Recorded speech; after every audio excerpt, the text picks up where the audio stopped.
Good day, my name is Phaladi. I went to bed last night. I almost just cried myself to sleep. I had been talking to a couple of teachers, a number of teachers who contacted me. I think it was about 3 or 4 teachers who have contacted me, since we started to speak about the comprehensive sexuality education that's due to be rolled out in our South African schools next year. And these teachers, they actually say to me, thank you for speaking about this, Daniel, because we have actually resigned from teaching. And I said, spoke to one, why have you resigned from teaching? And the reasons were all the same. They said we could not stand in front of the children and teach them Darwinism when we know for a fact that Darwinism has been debunked a long time ago. They said, Daniel, we are in touch with the latest researches. We know what biologists have found out there, and the theory of Darwinism of evolution has been debunked. So we could not stand in front of the innocent children and lie to them with a straight face. And I asked one, I said, so what do you do now? 2 teachers I spoke to, they are actually now street vendors. The other one went to become a domestic worker. She said, Daniel, I would rather become a domestic worker than to lie to children with a straight face about Darwinism, which is actually more of a religion than science. My heart was so broken, and I asked myself, I said, but is this really happening in South Africa? How do we have a government which has been voted for by the majority of the people? How do we have the same government then now implementing policies and curriculums and beliefs that are actually contrary to the majority of the people? It just did not make sense. And a whole lot more teachers started to call me and tell me that, listen, I cannot resign because I need the money, but I do not believe in this Darwinism religion that they want us to teach our children, because we read, we learn, we study, we know that Darwinism is actually pseudo-science. Now, to those that are wondering what Darwinism is, let me just give you a summary, a quick background. In 1859, a man by the name of Charles Darwin wrote a book named The Origins of Species. So what he says in that book is that everything that we call creation is actually not created. It's just something that was formed by what he called natural selection. In other words, one tiny little cell multiplied just by doing random selection and finding another cell and multiplying like that until we have life as it is today. So there is no design to life. There is no design, to the way we look. We just look like this, not because we were designed to look like this. No, he says we look like this because of natural selection. Natural selection made a man, natural selection made a woman. And so Darwin writes a book, he calls it The Origins of Species. Now, when Charles was asked about the origins of life, because obviously something has to be alive for it to start multiplying. Unfortunately, Darwinism offers absolutely no clue as to how life began. How does Darwin or Darwinism say that life began? Well, he didn't know, and in fact, nobody knows. So Darwinism, strictly defined, starts after the origin of life and deals only with living things. Well, how can there be a theory about life without a theory about how life began? Prominent Darwinist Michael Roos attempted to explain one of them to me.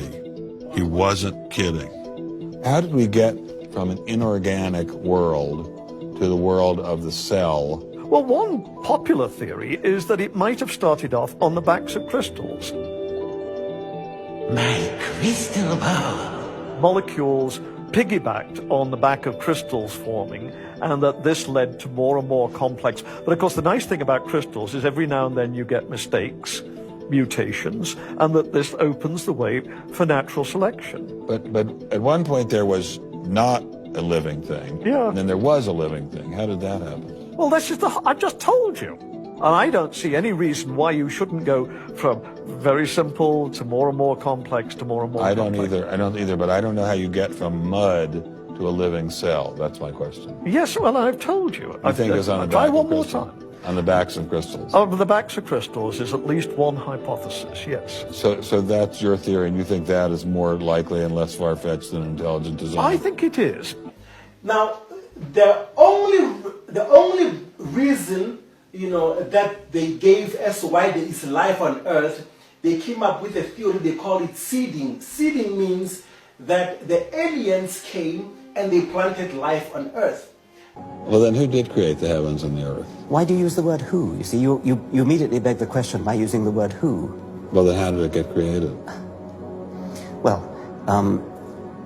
by a very slow process. Well, how did it start? Nobody knows how it started.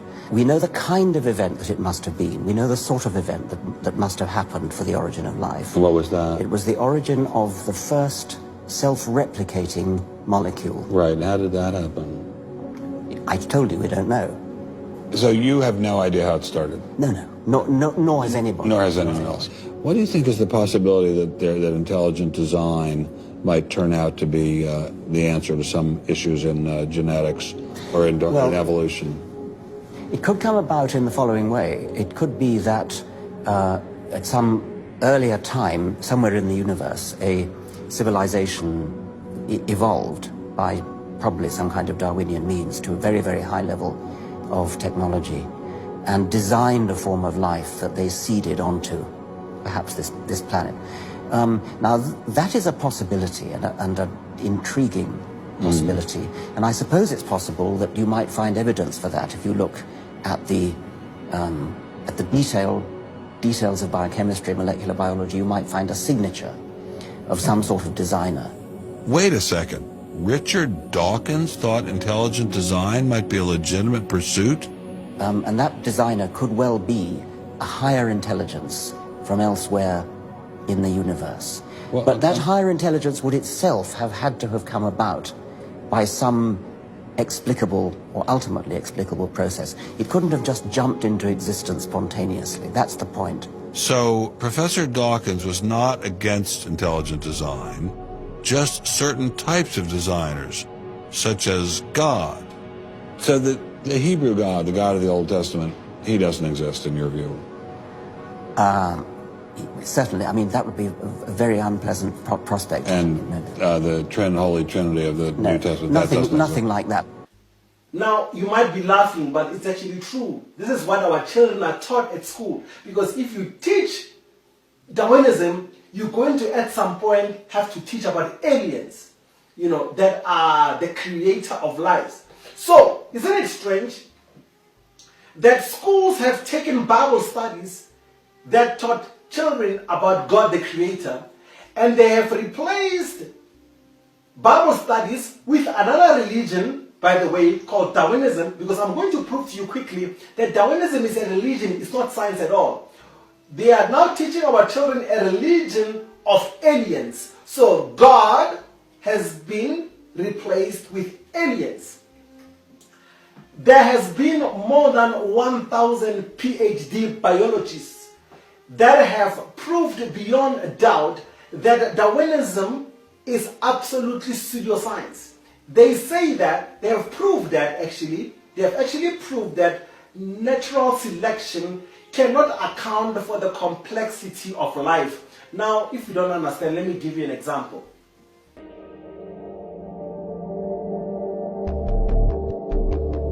When applied to the origin of life and the random formation of large biomolecules, probability theory clarifies the limitations of chance as a creative agent on the primordial Earth. For example, what are the odds a single protein could form exclusively through the blind interactions of chemistry? Our target is one smaller than average molecule made from 150 amino acids, each aligned to ensure a folded chain. Researchers have calculated that on the ancient Earth, the probability of success was 1 chance in 10 to the 164th power. That's one correctly sequenced protein chain for every 100 million trillion trillion trillion trillion trillion trillion trillion trillion trillion trillion trillion trillion trillion failed attempts. But despite these enormous odds, some theorists argue that given enough time, anything is possible. Okay, let's test the validity of this opinion. We'll begin by establishing an ideal environment for chemical evolution. An imaginary world that will provide chance with every opportunity to succeed. First, we stock the oceans to capacity with amino acids. That means all the atoms on Earth, including its entire supply of carbon, nitrogen, oxygen, hydrogen, and sulfur, are available to form 10 to the 41st complete sets of the 20 types of amino acids used to build proteins.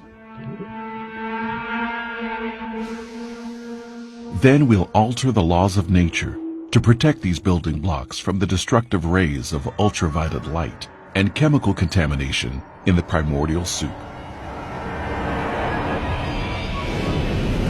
Now let's turn the chemistry loose and see what happens.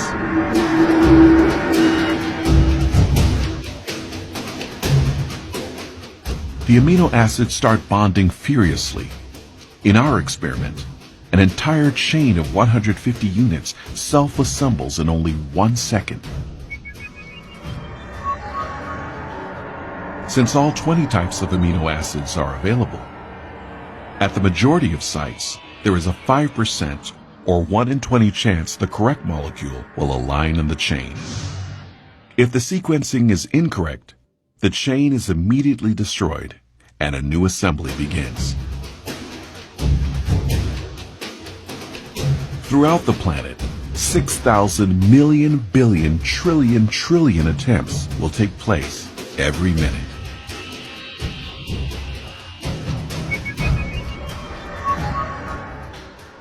That means in 4.6 billion years, the oldest estimated age of the Earth, the number of chains that don't fold will exceed 10 to the 58th power. It's a staggering total, but nowhere near 10 to the 164th. The trials necessary, on average, to build a protein of 150 amino acids by chance. If you don't understand, I'll make it easier for you. The chances of random selection creating one protein enzyme, it's equivalent to winning lotto every time 250 times without a fail. If you miss one lottery ticket, then that means the whole process will have to start again or it's aborted. So you will have to win lotto 250 times in a row. That's equivalent to the chances it would take for random selection to actually produce one protein. Thousands and thousands of PhD professors, even directors of biology institute have come up and absolutely debunked the Darwinist theory. They have taught us that everyone has got a right to freedom of religion, which is true, and that no other religion should be imposed upon anybody else, which is fine. We agree with that. But how come they are enforcing Darwinism, which is clearly a religion and not science at all? How come they have enforced that into our children? It's almost like our government has an agenda to create a godless society. Firstly, teach children that there is no God, only aliens were responsible for the creation of life through random selection. Secondly, when children do not believe in God anymore, then come with comprehensive sexuality education and tell them that you are neither male nor female, you are what you choose to be. Today you can choose to be male, tomorrow you can choose to be female, and you teach them there is no right or wrong pertaining to sex. We are going to say to the Department of Education, never again will we agree to a curriculum that seeks to erode our belief system, that seeks to erode our morals, that seeks to erode the family structure, that takes away parental rights, that seeks to bring in a foreign way of life that is strange and alien to the African nations. And to you young learners out there, I mean, you've got technology at your fingertips. Make sure that this video goes viral. I mean, you've sent memes of jokes and comic videos to your friends. This is a matter of life and death. Make sure that this video gets your friends and their friends' friends and their relatives' friends. Let there not be a single learner that says, I didn't know that there is such an agenda by my own government to feed me things that my parents did not agree to, even things which my teachers did not agree to. Because if my teachers agree to these curriculums, my teachers would not be resigning. Now, lastly, let me just say this. Professor Bernstein did a documentary where he showed that Hitler actually believed in the religion of Darwinism. And that's why Hitler believed in random selection. So he believed, according to him, that if he could eliminate human beings that were not so highly evolved, according to him, they were Jews and blacks. So he thought if he could eliminate Jews and blacks, then he would actually form a super white race, an Aryan race with the most blonde hair, with the most blue eyes. Was wir uns unter der deutschen Jugend der Zukunft wünschen, ist etwas anderes, als was die Vergangenheit sich gewünscht hat. Wir müssen einen neuen Menschen haben, auf das unser Volk nicht an den typischen Degenerationserscheinungen dieser neuen Zeit zugrunde geht. And look what atrocities were committed because of the Darwinism religion. Now, before any curriculum will ever be taught concerning comprehensive sexuality education or Darwinism, parents will have to admit to that or to agree to that curriculum. We cannot be told that there are no Bible studies, but on the other hand, we have Darwinism studies, which is actually a religion. So, the students that don't want nothing to do with the Bible, they can go to Darwinism. Students that believe in intelligent design, they can go to Bible studies. I am not a random person. That's why I believe in intelligent design, because I am intelligent.